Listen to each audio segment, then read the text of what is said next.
Bismillahirrahmanirrahim. In this video we will discuss about measuring volume of an irregular shape solid.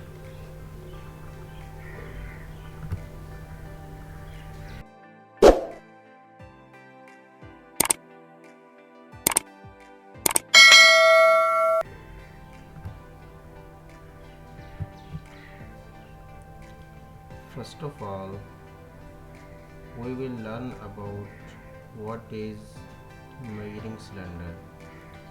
A graduated cylinder, also known as a measuring cylinder or mixing cylinder, is a common piece of laboratory equipment used to measure the volume of a liquid. This is the shape of measuring cylinder. It has a narrow cylindrical shape. Each marked line on the graduated cylinder represents the amount of liquid that has been measured. तो इसके अंदर जो भी हमने liquid को major करना होता है वो डायरेक्टली कर लेते हैं, लेकिन अगर हमको इर्रेगुलर शेप का जो वॉल्यूम है वो मेजर करना हो तो उसके लिए हमें थोड़ा सा तरीका अलग से करना पड़ता है. Measuring cylinder can be used to find the volume of a small irregular shaped solid that sinks in water. तो जिस भी irregular shaped stone का हमें वॉल्यूम मेजर करना होता है उसको हम पानी के अंदर सिंक्स करते हैं, तो फिर हम उसका वॉल्यूम मेजर करते हैं. लेकिन मेजर कैसे करते हैं आइए हम देखते हैं. Let us find the volume of a small stone. Take some water in a graduated measuring cylinder. तो हम वॉल्यूम को मेजर करने के लिए मेजरिंग सिलेंडर के अंदर कुछ वाटर लेते हैं और आइए हम देखते हैं कि किस तरीके से हम इसके बाद उस स्टोन का जो कि इर्रेगुलर शेप के अंदर हमारे पास मौजूद है उसका हमने वॉल्यूम फाइंड करना है. Note the volume V1 of water in the cylinder. तो सबसे पहले आपने जो वाटर सिलेंडर के अंदर आपने डाला है सबसे पहले आपने उसका वॉल्यूम मेजर करना है और उसको लेट्स सपोज V1 का नाम दे देते हैं हम. Tie the solid with a thread.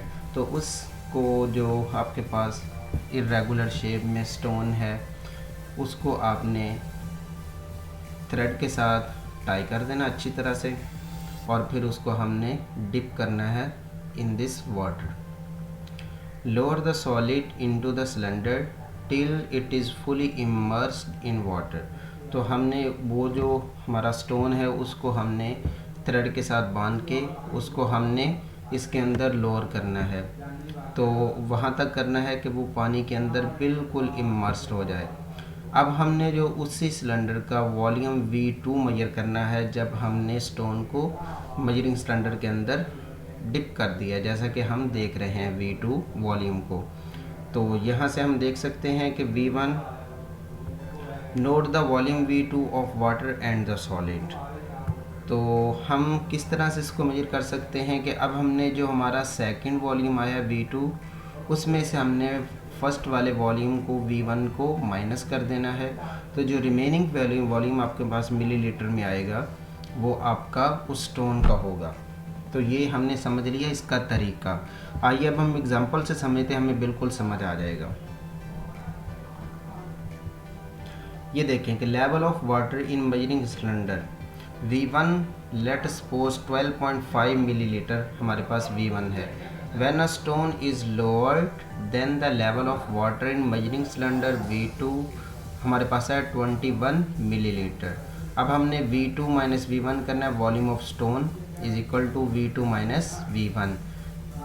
तो अब हम V2 से V1 को माइनस करेंगे, जैसा कि 21 में से हम 12.5 को माइनस करेंगे तो 8.5 मिलीलीटर जो है वो हमारे उस स्टोन का वॉल्यूम होगा. तो उम्मीद है कि अब आपको बिल्कुल क्लियर हो चुका होगा कि V2 से V1 को माइनस करने के बाद जो हमारे पास वॉल्यूम रिमेनिंग रहता है वो 8.5 मिलीलीटर वो हमारा स्टोन का जो होता है वो वॉल्यूम होता है।